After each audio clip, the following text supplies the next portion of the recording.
Hello, everyone. My name is Ann Cott. I'm co-chair of the Social Media for Global Health group and one of your co-hosts today. I'll be kicking us off with introductions and then opening the floor to our presenter, Sarah Francis. Just to tell you a little bit about myself, I am based at the Johns Hopkins Center for Communication Programs, or CCP, where I'm the communications director for the USAID-supported Knowledge for Health, or K for Health project. Prior to joining CCP, I was at the global peer agency APCO Worldwide, where I was an associate director in APCO's global healthcare practice. My co-moderator today is Lippy Doshi. Lippy is a communications officer for digital advocacy at PATH, based in Washington, D.C. She leads PATH's institutional social media, as well as the digital communications for PATH's advocacy and policy work. Lippy and I are co-chairs of Social Media for Global Health, an online community of nearly 800 professionals from over 45 countries. And if you're not already a member, I encourage you to join us. We have a great active network, and members use our listserv to learn, share experiences, and ask for help promoting important health and development resources. Our presenter today is Sarah Francis, head of training at ActionSprout. Sarah's superpower is using technology to get millions of people incredibly excited to help organizations succeed. At ActionSprout, she trains and coaches teams to do exactly that. Before joining ActionSprout, Sarah was the Chief Technology Officer at Moms Rising, a million-member advocacy organization focused on making America a truly family-friendly place. In just 5 short years, Sarah helped build Moms Rising from an organization of 20,000 to an organization that is over 1 million strong. Before I turn it over to Sarah, just a bit of housekeeping. This webinar will last for approximately an hour. My colleague Lindsay Misham will be moderating our chat box, and if you have questions for Sarah, please type them into the chat box as you follow along. Lindsay will be collecting them for the Q&A following Sarah's presentation, and we hope to answer as many questions as time allows. And finally, this webinar is being recorded and will be posted to K4Health's YouTube channel later this week. With that, over to you, Sarah. All right, it is great to be here. My name's Sarah. As Ann mentioned, I'm from ActionSprout, and I'm here to talk about content strategy and really how you engage the people that matter most to your mission on Facebook. And we had a little poll running before we got started this morning, and a lot of people are struggling with the Facebook algorithm. And if there's one thing I want everyone to walk away with from this morning, is that the algorithm is not something you need to struggle with. In fact, one amazing thing about the algorithm is that everyone in public health has a real natural advantage on Facebook. We're going to talk today about how to capitalize on that advantage. So this is Facebook as a whole, right? We all think of Facebook as the little blue app on our phone or that web page we go to. There's about 2 billion people on Facebook each month. This is a slide that I have to update almost weekly just because Facebook keeps growing. But Facebook is a whole suite of apps and services. So let's just look at what Facebook is. We have Facebook proper, 2 billion people. We have a little bit over 1 billion on WhatsApp. You work in global health outside of the US. I'm sure you're familiar with WhatsApp. We have about 1 billion people on groups, a little more in North America and Europe than in other places. Then 1 billion on Messenger, and it's similar to WhatsApp, but it's much higher in the US and Canada than WhatsApp is. Then there's about 500 million people on Instagram. And Facebook has a lot of services too, including Free Basics, which provides internet all over the world. But today we are going to focus on the little blue app, Facebook itself, and talk about how really to create engaging content. So with Facebook, you can do so many things for your organization, right? You can reach more people, you can influence behavior change, you can raise funds, you can go live, you can run quizzes, and the list just keeps going on and on. But today we're really going to focus on reaching more people, influencing behavior change, testing messages. Facebook is a great platform to do your message testing for your other modes of communication, identifying influencers, and building deeper relationships. So I'm Sarah Francis, and I know that you all are on a mission to make the world a better and healthier and more just planet. And as public health professionals, you know this so much more than I do. That getting the right message to the right audience at the right time is critical to changing behavior. And so where are all these people that you have to get the right message to? Well, like it or not, they're on Facebook. Um, that's 2 billion people spend an average of 1 hour every single day. And that's a lot of opportunities to connect with your supporters. Facebook is really today's town square. It's where people meet to connect with their friends and families across the globe to share what's most important to them. And so, how do you engage all these people? If you want to change behavior, if you want to impact a public policy, if you want to reach your mission, how do you engage these people? That's what we're going to talk about. So, I come from electoral politics and advocacy, and when Facebook first came on the stage, I was really, really excited because of the amount of time and the amount of people that engage on Facebook. And when I heard the stat that there's so many more people, granted, when I first heard it, it was a lot smaller of a population on Facebook, but 2 billion people an hour every day. And it's all across the globe. So when I first heard the stat, I thought, oh my gosh, Facebook is where I need to be. This is where I have to get my message out. Unfortunately, it doesn't work that way. You do not have your audience's attention for an hour solid. As you all know, rarely do people sit on Facebook for an hour solid. They are using Facebook coming in and out of their lives, right? So maybe they're standing in line for food, or they're waiting at a bus stop or at a train, and they are glancing through their phones very quickly, scrolling through the app. So you actually don't have their attention for an hour, and people actually can't read everything they possibly could on Facebook. So then this happens. On average on Facebook, people can see 1,700 stories a day. And that's based on the number of pages you follow and the number of friends you have. We all could potentially, if we sat down and spent all the time on Facebook, we could potentially read 1,700 stories, all of those posts that our friends and those pages are providing. But because we go in and out of the app and we glance at Facebook so quickly, the average person actually only sees 250 stories. So that means we miss 1,500 stories. And our job as communicators and organizers on Facebook is to get our messages into the top 250 stories. That's what we need to figure out. And that's what the Facebook algorithm does. It assigns those top 250 stories. Facebook's number one job is to make the newsfeed as exciting as possible for people, right? They want people returning to the app. Facebook would be nothing without the people connecting in it. So that's where the algorithm comes into play, to make your newsfeed as exciting as possible and really containing the stuff that you want to consume. So the algorithm really works to find the stuff that you love, the cream of the crop.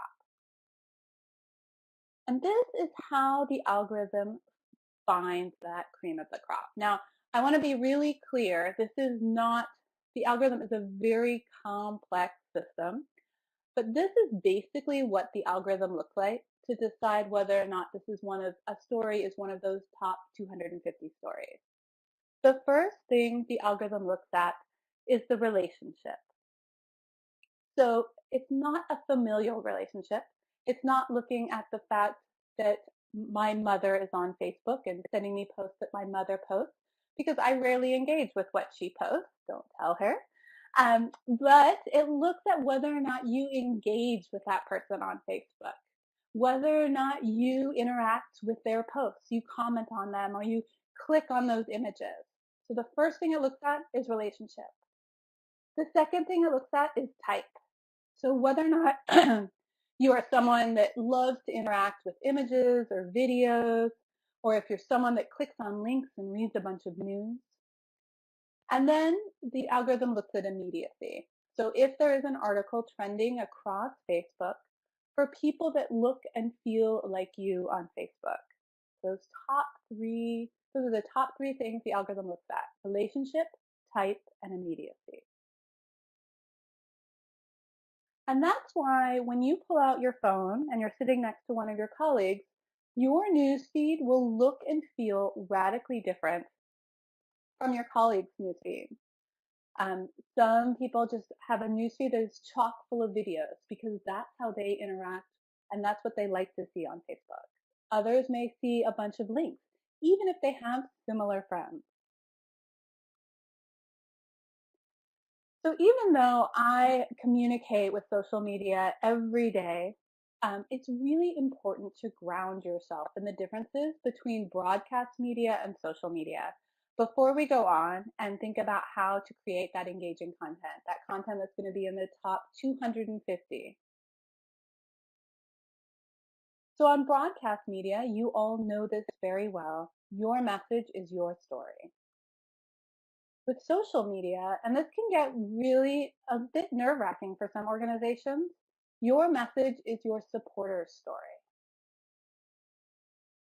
On broadcast media, you publish once, right? And you craft that press release and you send it out and you reach many that way.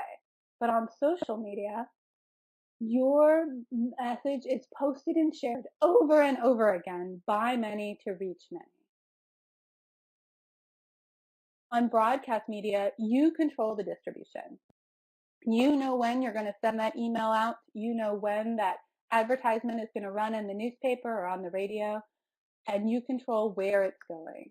But on social media, and again, this is a bit nerve-wracking for some organizations, your community controls the distribution. Your community decides if they're going to take your message and share it and make it part of their own story. On broadcast media, your reach is earned through media placement, right? In the United States, we have an expression, above the fold, right? You want to get your newspaper articles or your advertisements on the front page above the fold of that newspaper. But on social, and this is one thing that I really love about social media, your reach is earned through engagement. Your reach is earned through whether or not people are engaging with your story. On broadcast media, the distribution cost is not affected by content quality, right? You can have a terrible newspaper ad filled with typos or maybe it's really off message or very long, and it costs exactly the same as an amazingly well-crafted ad. But on social, and this is another reason why I like social so much, your costs actually go down as engagement increases. And while this presentation, and I'm talking mainly about how to grow your organic engagement and organic reach on Facebook, I will talk just on a few slides about Facebook ads. So I think it's really important as we are thinking through how to craft engaging content to talk first, now that we have rooted ourselves in the differences between broadcast and social, about why people share. Because sharing is what we want people to do in order to grow our engagement and reach on Facebook. That's really the metric that you are looking at. So Facebook, being Facebook, has done a lot of research into why people share. And so I want to talk through this because this is where your natural advantage in public health comes into play. So the first reason why people share, and this is the most likely someone is sharing a piece of content because they think it's going to be useful for their friends and family. They think it's going to be interesting. And let's pause here and think about this for a minute. This is the content that you guys create every day. You all are creating content that is useful and life-saving to people all around the world. So, I mean, Coca-Cola is salivating over the types of content that you create. All we have to do now is really think about how to package it so people will share it. So you already have such a huge advantage on Facebook. The second reason why people share is that it's self-defining, right? People share something to define themselves as a feminist or an environmentalist or someone that cares about their friends and family. And again, you all are creating the content that people want to share because it self-defines them as someone who cares about their friends and family, who know about public health. And the third reason why people share is people share because they think it's going to make a difference to get the word out about a cause they care about. They think they're going to have an impact by sharing. And again, you all are creating the content that is impactful. So the content that you guys create meet the top 3 reasons why people share. And that is so amazing. So let's explore how we package that content to make it shareable. Because sharing is really where the magic happens on Facebook. So there's a bunch of little rules that we're going to walk through. I'm going to pause here for a moment and just say that I am a firm believer that anyone who tells you that they are a social media expert is totally full of baloney. Facebook changes so fast that there's really no experts. At Action Sprout, we process billions of posts each week. So we see a lot of patterns. We see what's working and what's not. And we learn from great organizations like you all. And these rules are what we have learned by processing all these posts and working with great organizations like the CDC and the WHO. I am not a native Facebook expert. So I want to share these rules with you. And while I share them, please know that all rules are always meant to be broken. So think of these as guidelines based on what's happening on Facebook right now. And feel free to experiment and explore with these and push against. So the number one rule on Facebook right now is you have just 1 second to catch your audience's attention. Remember at the beginning of this talk, I talk about how people are going in and out of Facebook. And oftentimes they're bored, right? They're waiting in line and they pull out their phone and they're looking for a little pick-me-up. They want something to entertain them, whether or not that's something that's going to enrage them or excite them or make them laugh or make them feel something. They want their attention and their emotions boosted. So you need to grab them and shake them with your images and your strong language. You have just 1 second to catch them before they scroll on by. And this leads us to the second rule. It's mobile first. The majority of Facebook users have never even logged in to Facebook on a desktop. They have only logged in on a mobile device. So if you are not testing your content or looking at your content on a mobile phone, it's really important to do that.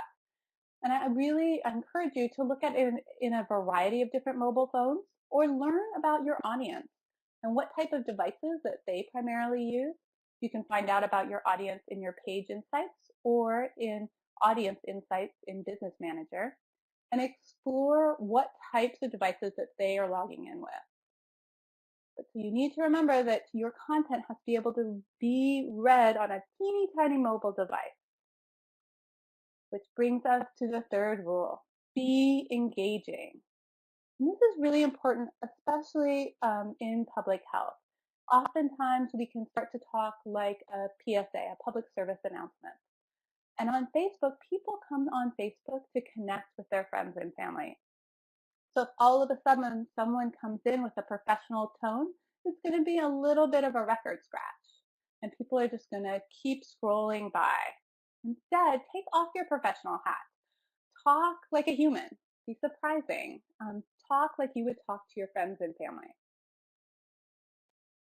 And the fourth rule is be of service. It's really important to ask yourself, would you share this piece of content? And what would this piece of content say about you if you shared it? The second rule of why people share is to be self-defining. And so thinking about your content as a piece of shareable content will help you craft it in a way that people want to share it. So these are just a few more tips. Number one, post 3 to 5 times a day.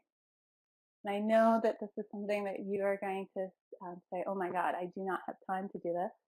And I am not asking you to have Facebook take over your lives. In public health, you have a lot of important things that you are doing. So this 3 to 5 times a day is meant to be for you to curate content and for you to repost some of your top performing content. With the algorithm, you will never spam your audience. The myth that you can spam your audience, the algorithm is designed to make sure that the Facebook newsfeed is as delightful as possible for each individual. So your post will only be delivered to the people who want to receive your post. And the more times you're posting a day, the more likely that you will get in that top 250 stories. So schedule some posts out each week to be able to infill how much creative and unique content you have to create each day.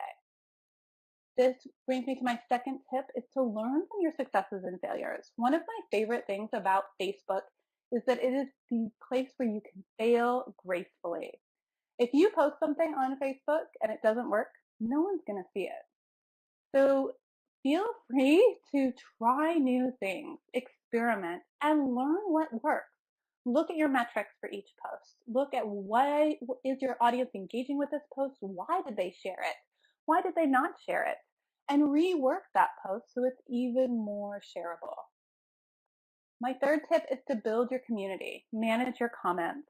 Facebook is about the community. It's about the people who are interacting with your posts. And responding to your comments, even if you are super busy, just liking them, liking the great ones, and hiding the comments that are not working and detracting from your post is really important. And over time, as you continue to manage your comments, you will have a more organic and happy community that is actually managing comments for you. Number 4, post at the optimal times for your audience. It's really important to post and to schedule your posts when your audience is online. We are all creatures of habit, like it or not, right?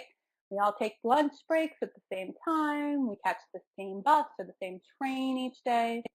And so if you post at the times that your audience is on Facebook, you are more likely to be in that top 250 stories. Number 5, avoid hashtags. Hashtags are for Twitter. They're not for Facebook. There's been a huge number of studies that have shown that hashtags on Facebook actually depress engagement. So if you do have to use hashtags, and I know some of us do for campaigns, put that hashtag at the end of your post or put it in like the status update. You can do that for your page because think about if people are coming onto Facebook, they're coming onto a mobile device, and they are scrolling through their newsfeed really quickly, and they see posts that are broken up with hashtags that are really hard to read. That's a big cognitive lift. It makes it really hard for someone to understand what you're trying to say, and they'll just keep scrolling by. So avoid those hashtags and use @mentions. If you are posting something about a public page or public persona, or even if you are thanking a volunteer who is a fan of your Facebook page, you can mention them in the post, and those pages or that person are very likely to reshare it, giving you a little bit of extra organic reach. So let's look at some examples. I've been talking a lot at you with words, and I want to show you some examples of posts that work really well. First off, images. They are the most shared item on Facebook. I love images. So here's a few tips about that. It's really, really important when you post an image on Facebook to not turn down the emotional volume of your image. So what I mean by that is that you just have that 1 second to grab their attention. So you really want to put the emotion first. And that emotion doesn't have to be, heavy and depressing. It can be funny and uplifting as well. It can be any emotion that you can imagine. But don't turn down the volume on the emotion by overly branding it. As humans, we have become very good at telling advertisements from not advertisements. The more branded your post is and your images, the more often people will just keep scrolling on by. I highly recommend doing close-up portraits. They seem to engage people more. And so get your camera in right up close. Don't do those big group shots. UNICEF did a really nice job here. You want to look and learn about what is going on with this boy. And they had to include their logo and a hashtag, but they did it in a really nice way in the upper right-hand corner. So videos.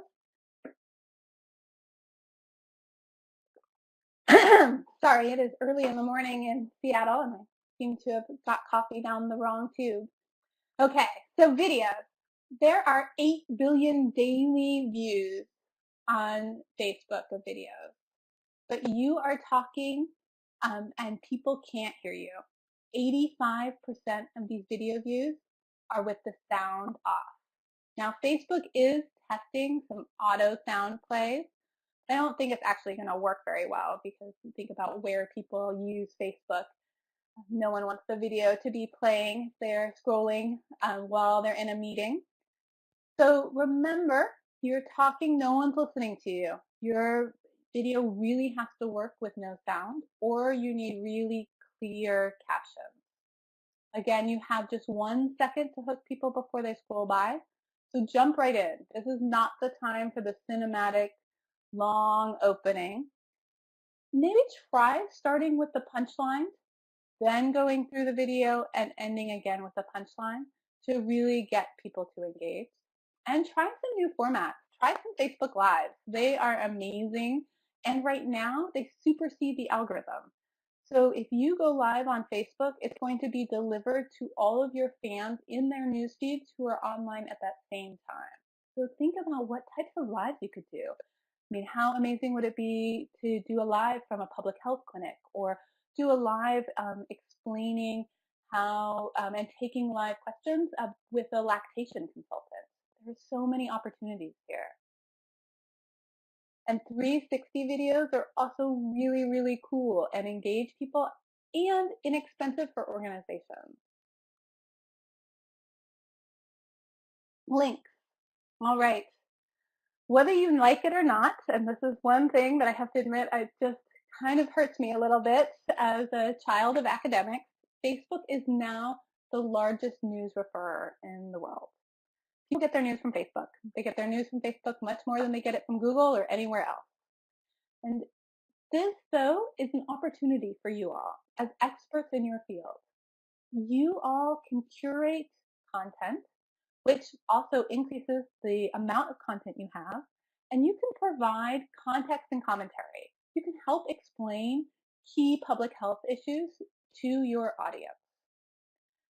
So it's a great opportunity for you, but there's a few tips if you're going to share links on Facebook. Number one, do not disappoint after the click. If you are sending people to a link, you need to make sure that that link is what people want to receive. And you have to make sure that the load time on that link is not very long. Because if you think about your audience, right, they're all on mobile devices. They sometimes have connectivity issues. So if it's a really long loading period on that page, people are going to bounce away. Facebook is on a war against clickbait. God bless them. And I wish them all the luck. But the algorithm is watching, right? If people are bouncing away from a link, they're going to depress delivery of that link because the algorithm says, maybe that's clickbait. Maybe people don't want to receive that. So test your links. And if you find that the loading page of your website takes a really long time, try Facebook Instant Articles. It's like publishing on WordPress, but on Facebook. And so it's a quick and easy way for people to be able to get your articles or your blog posts because they never leave Facebook. So here are some examples of what we've been talking about for this half hour. So on the left, these are two examples of posts for infographics from the WHO. And when we started working with the WHO, or when we start working with any organization, we ask to see their best content, right? So we can understand what their audience is and understand how they work on Facebook. So on the left, you see this was the WHO's best content at the time. It's a really great infographic about the causes of antibiotic resistance. And in the post, they describe what the infographic says. Antibiotic resistance happens when blah, blah, blah, blah. Okay? And this actually performed really well. 3% of the people who received this post engaged with it. But only 0.2% of that engagement was shares. And that means that 17% of that reach for this post was viral.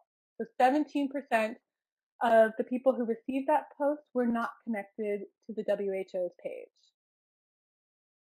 So then we talked about how do you improve this post? So let's think back to what we've been talking about all morning. The ideas of public health has a huge advantage on Facebook. It's a natural one. And people really want to share information that they think is going to be useful to their friends and family. And people really only have 1 second to engage with the content. They came up with a question. What are the causes of antibiotic resistance? Boom, just 1 second, right out there. And that question makes me say, I don't know what those causes are.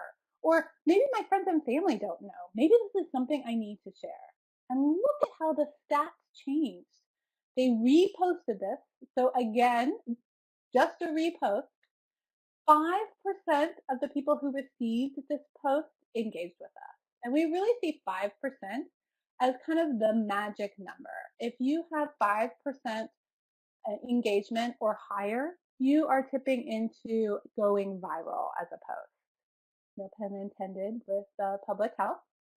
And 20% of that engagement was shares. That's huge.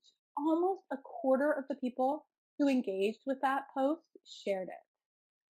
And 80% of the reach was viral. So it really went outside of their circle. Here's another example. And this is an example around page advertising. So this is a page like ad. And you can see here, if you are one of those people who look at slides very closely, that it says at the bottom of each ad, Global Health Hub community, 617 people like this. That's on any page like ad. It just tells you what the page is and how many people currently like that page. So we ran these 2 page like ads at the same time. So we had the same number of people who liked these pages. But the ads performed really differently. So they both have interesting photos, right? They both have human scale photos. You're kind of curious about what's going on in there. Both of the photos are not branded. But on the left, we see that the words are what I call an I statement. Or for an organization, it's a we statement. It's a I did this. Kind of like on Facebook, if you post your vacation pictures, people may like them or wave at them, but they're not going to reshare them. It's something that you did. So this, on the left, we said, spreading the word about global health issues from pandemics to new research and more. And as a Facebook user, I would say, oh, that's great, Global Health Hub. Good for you. I may like the post itself, but I'm not going to share that. I'm just going to keep scrolling on by because I have no place in that post. But on the right, we said, health is the first of all liberties. And as a person on Facebook, I believe in that. I think that's a really important statement. I want my friends and family to know that I believe in that. I want to shout that from the rooftop. So that's something I'm going to share, right? That is a self-defining statement that I want to get behind. That is, I want to share that because I believe that saying health is the first of all liberties actually can have an impact. And look at the results. On the left, we had $1.50 per page like, which actually, if you are someone who runs Facebook ads and Facebook page like ads, is actually pretty good. But on the right, we see that it costs just 5 cents per like. Again, this is going back to the differences between broadcast and social media. Your costs actually go down the more people engage with a post. And so this is a great example of that. So thinking about ways that you can make your posts meet one of the top 3 reasons why people share is really, really important. That's also important when you do ads as well. So before we start taking questions, I just want to leave you with two thoughts about how to increase your engagement on Facebook. So, and I'm actually going to say, even though this slide says two thoughts, I'm going to say first that the algorithm is really your friend for public health. You guys have an amazing opportunity with the types of content that you create to really rock Facebook organically. You just need to think about how you package it to be the most shareable content it possibly can be. So if you're going to increase engagement on your Facebook page organically, you really have two dials with which to increase engagement. The first one is to post more. The more you post, the more likely that you're going to get in that top 250 pieces of content that people engage with. And posting when people are online is really important. The sweet spot that we've found for organization is posting between 3 and 5 times a day. And the second dial you have is to post better content. Post the content that really engages your audience. So take a moment to review your posts you've done in the past month. Take a look at them, see what posts have worked, see the posts that people have shared the most. And if they're not time boxed, right, they're not like for a specific event that was in the past, reshare those. That is a great way to easily post more, because I know you guys are busy and you can't spend your lives on Facebook, and also to post better content by reposting your most engaging content or reposting content that you know has performed well for other pages.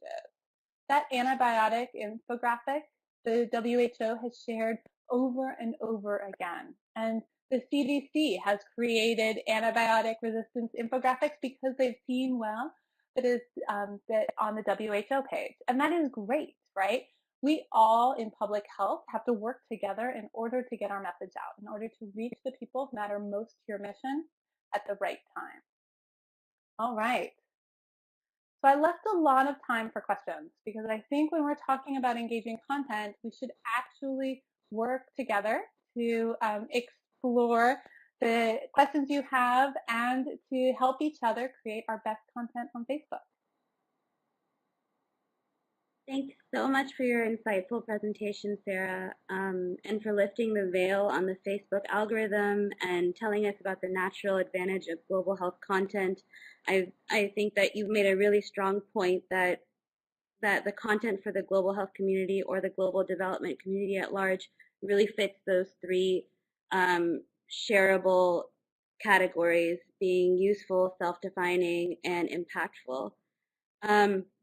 So it looks like we have a lot of questions coming in, both online, and I will start going through them. Please continue to post them in the chat box, and let's get started. First question, this is from Taylor. Do you have any tips on maximizing engagement in the US? Whenever we try to boost a post in the US, it's a lot more difficult to get likes or link clicks. Yeah, sure. So if you are boosting any posts, and this is important to know, that you need to only boost the posts that are already performing well organically. In the US, because the Facebook market has just been around for a very long time, it's a little bit more expensive to get likes and engagement on a post for Facebook ads. So I really recommend only boosting the posts that already are doing well. You want to boost posts that have that 5% engagement level or higher. So try a whole bunch of posts first around the topic that you're working on. See which one is engaging people at a rate of 5% or higher, and then boost that post. And that works well even if it's not in the US, even if it's anywhere else. That's a really, really good rule of thumb. Great. Next question is, I've never heard of instant articles. That's awesome.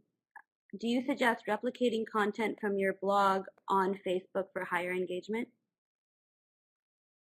Yes, but only if you have a blog or website that has really slow loading times, you don't have to do this, but it's a great thing to try. And the Facebook Instant articles, they used to be called Facebook Notes, I think. So it's the same tool with a different name, and it's really easy to use. I'll make sure that Lippy and Anne have links around Facebook Instant articles that they can send out. Great. This is a good one. Do you see any differences in these trends when targeting young people specifically? The only real difference is you'll probably see more people on mobile, and you'll also need to have probably less than a second to grab your audience's attention. I highly recommend, if you haven't gone in to Facebook Business Manager and into Audience Insights, and we will, in our next session, we will be looking at Audience Insights together because our next session is all around data. But as a preview, this is not the Audience Insights inside your page manager. You need to go to the Audience Insights inside of Business Manager and then do some research. You can look at, if you are looking at engaging young women in Ghana, you can narrow down your audience into women ages 18 to 25 in Ghana, and you can look at the devices they're using, the pages they follow, the people and the news sources they're interested in, and you can really paint a picture of this audience and also develop a persona, right? So an individual representation of your audience, and write to that young woman. Write like you're writing to her. I would, create a whole persona, print it out, and have it next to your computer anytime you're crafting Facebook posts. And then you can really start to take off your professional hat, talk like a friend to this audience, and work to engage them. I really like that. I think it's important for social media leads to look at each of their audiences as real people and cater content towards them. Here's another one. Do you have any insights into how an organization can decide if paid social is worth the resources given the advantage you highlighted for public health organizations increasing engagement organically? So I think it really, and I hate to be this type of person, I'm going to say it depends, right? It really depends on the type of campaign you're running. I think if you are running a campaign where you need to reach a specific audience, I recommend then maybe doing some Facebook ads, because you can do some really specific pinpoint targeting to that audience. But I think that really, but it really depends on your campaign and how well you're engaging that audience organically on Facebook. So I would definitely look at your goals for your campaign, not just for Facebook, right? And then think about whether or not Facebook is that right tool to reach your goals for your overall campaign. So do some audience research, find out if your audience is on Facebook, think about how much of that audience you need to reach, and make sure that you're reaching them either organically or with paid content. But either way, either with organic or paid, it needs to be engaging content. You really need to track that engagement level, that number of shares and that number of comments. Great. So we have several questions on this, and I think the point you made about posting multiple times per day is new for a lot of people. So maybe we can talk about that a little bit more. One question specifically says that it seems like the audience on their page tends to get disinterested because we're flooding their timelines, so that it helps to post less. Is that a misconception? That is a misconception. It is, so the Facebook algorithm doesn't work that way, right? You can't flood someone's newsfeed. Facebook just won't let you. It will let you if you are doing paid advertising, but you'll pay a pretty penny for that, because Facebook's #1 job is to protect each person's newsfeed. So if you see your engagement going down, it's probably a couple of reasons. One, perhaps you're not posting at the times that your audience is online. So again, go into your page analytics, and they have a breakdown for when your audience is most online, and you'll see where the spikes are for your audience. Schedule your posts only at those optimal times, and make sure that those posts, test them a bunch. See what's engaging these people. See whether or not it's an image that your audience really loves, or whether or not you need to ask some questions like the WHO did and just have you really short and snappy. Definitely trying different types of engaging content to up those numbers. But yes, posting 3 to 5 times a day is the sweet spot for the majority of organizations. Got it. Alice asks, are there certain times of the day that are best for posting? That's really particular to your audience. And it ranges wildly. When I was working on a campaign for paid family leave, I was looking at my page stats and found, and also I was running a whole bunch of petitions as well. So I was looking at both my website visits using Google Analytics and also my Facebook page stats. And I saw for both of them this like crazy spike of engagement between midnight and 3 a.m. And I was like, oh my God, that's not right. That couldn't be right. But it was a West Coast push for paid family leave. And that's when the spikes were. And I realized that, oh, right, there's a bunch of moms taking action who are up in the middle of the night with their new babies. And when I started posting and sending out emails at 2 a.m., granted, I scheduled them, wasn't up then, my engagement shot through the roof. So definitely look at the time that's unique to your audience at that moment. Great. It was interesting that you brought up Facebook's effort to stop clickbait and the importance at the same time of posting news and Facebook now being the #1 place where people collect their news. Susan G asks, what are your thoughts on sharing news articles related to your organization's mission? I think that's great. I think curating content for your audience and providing context and commentary is one of your superpowers. You guys are the experts in your field. You all have your finger on the pulse of what is life-saving. And it's a confusing world out there, right? People are bombarded with messages and news every moment of every day. And you all helping to understand your issue and explain your issue to your audience is really important. And I think that's one way that you can increase the number of times you're posting is to curate content. That's really interesting. I have a follow-up on that, which is often there's been discussions about posting news articles when a top-tier media outlet has a much larger audience when they post the original content. So is it helpful that we're reposting to our direct audience? Does that increase engagement at all?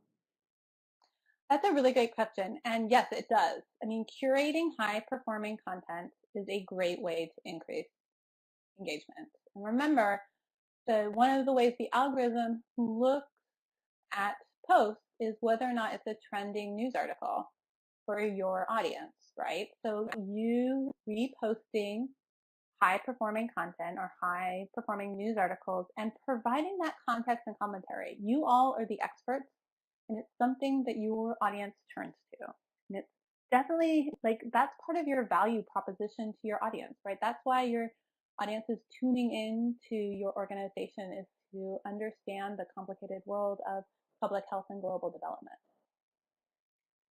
Thanks for that. This one's different. Have you seen the same strategies mentioned today extend to other social media platforms like Instagram or Twitter? Or do you think every platform should have its own organic content strategy?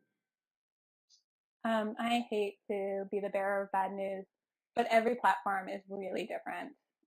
And doing the same thing that works well on Facebook and that you would do on Twitter will not work for you. And that's why doing like using a tool like Hootsuite, where you can schedule a post and it can go out in a variety of different platforms. It just actually won't work that well. Each platform is really, really different, and also each platform has different audiences and different purposes. So one thing I strongly recommend is that when you are coming up with a communication strategy for a campaign that you're working on, pick the right tool in the toolbox. I am a professional on Facebook, and I may say oftentimes that Facebook actually doesn't fit for your campaign because the audience you're looking for is not on Facebook, or it's not a strategy you want to see here. One thing that I find is really interesting is that doing a little research using audience insights in Facebook to figure out if your audience is on Facebook and how they behave will really help inform your campaigns. And you can decide whether or not Twitter actually is, if you want to run an influencer campaign, or you have great images, you want to do something on Instagram because that's where your audience is. I mean, use what you all do best. Figure out what the right message is and where your audience is and how to reach them at the right time. Thank you, and thanks for answering all these rapid fire questions. There are so many coming in, so clearly people find this information really helpful. I'll do a few more. Do you have any good examples of health organizations that are able to translate online engagement to in-person engagement, such as volunteer recruitment? That is a really great question.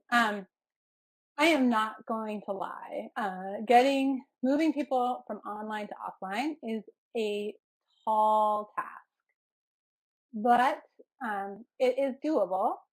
Thinking through, increasing your engagement on Facebook and then having a really, really clear theory of change and value proposition for getting people to show up at the volunteer events is the most important thing you can do. And I know I just threw a whole bunch of buzz terms at you. So I strongly recommend that when you are asking for volunteers on Facebook, that you are very clear with what showing up to volunteer will actually have an impact in the real world. You need to have that statement, that value proposition, and this is the tough part, be intention grabbing, and so be able to understand in the first 1 second and be able to pull at those heartstrings. So make those really clear. But I have seen organizations do a really nice job of turning out volunteers from Facebook and also finding behavior change that they are able to track on Facebook and actually impact behavior in the real world. So that's another example there, which we'll also highlight some of these examples in the next presentation when we're looking at Facebook, using Facebook data to inform your campaign. Okay, let's ask one last question. This is from our co-chair, Anne, and a lot of people have +1'd it in the chat box. For orgs that currently don't have great organic reach and engagement, what are reasonable goals to set after changing your content strategy from what we've learned today? It really depends on your page, right? You can turn around your engagement actually really rapidly with just a couple posts. So your goals that you should be reaching for, regardless of the size of your page, is you want to see a 5% engagement rate. And you want to try to reach that as often as possible when you post. And that should be your benchmark. Great. Thank you again for taking all of those rapid fire questions, and thank you to all the participants for asking such insightful questions. I know that there are quite a few that were unanswered, so we invite you to reach out to Sarah, Anne, or myself, Lippy, by email or social media. You will have our contact information in the RSVP link, as well as this recording and on the slides. Thank you again, Sarah. This conversation was incredibly helpful. I want to flag for everyone that we will be circulating this presentation so that you can, the recording of this presentation so that you can share it with your colleagues that were not able to attend, and for colleagues where it might be in the middle of the night right now. And we are so thankful to have such a global audience today. Also, just want to invite you one more time to join Social Media for Global Health if you're not part of it. The registration link is on the slide on the screen right now. Before we close, as Sarah mentioned, we have part 2 of this webinar series with Sarah and also Drew Bernard, the co-founder and CEO of Action Sprout, on October 3rd at the same time. The next webinar will be focused on data-informed campaigns on Facebook. As you know, getting the right messages to the right audience at the right time is critical to behavior change, especially for health. And with Action Sprout, we'll explore ways to leverage the data that's available on the Facebook platform and look at a recent collaboration between UNICEF Brazil and Facebook to use the generated data from Facebook to affect real-world behavior change. And then we'll explore data resources currently available in Facebook that organizations can immediately use for their campaigns, online and offline. And I've heard bits of this talk from Sarah already and highly encourage you all to attend. Facebook data is a major untapped resource for our community and one we should all be utilizing for stronger public health campaigns. So we hope to see you there. So one last time, on behalf of Anne and I and Social Media for Global Health, I want to thank Sarah once again from Action Sprout. Thank you, Sarah. And to everyone, we hope you enjoyed this talk and we look forward to having you next time. Thank you, Anne, and thank you, Lippy, and thanks, everyone. It was a pleasure.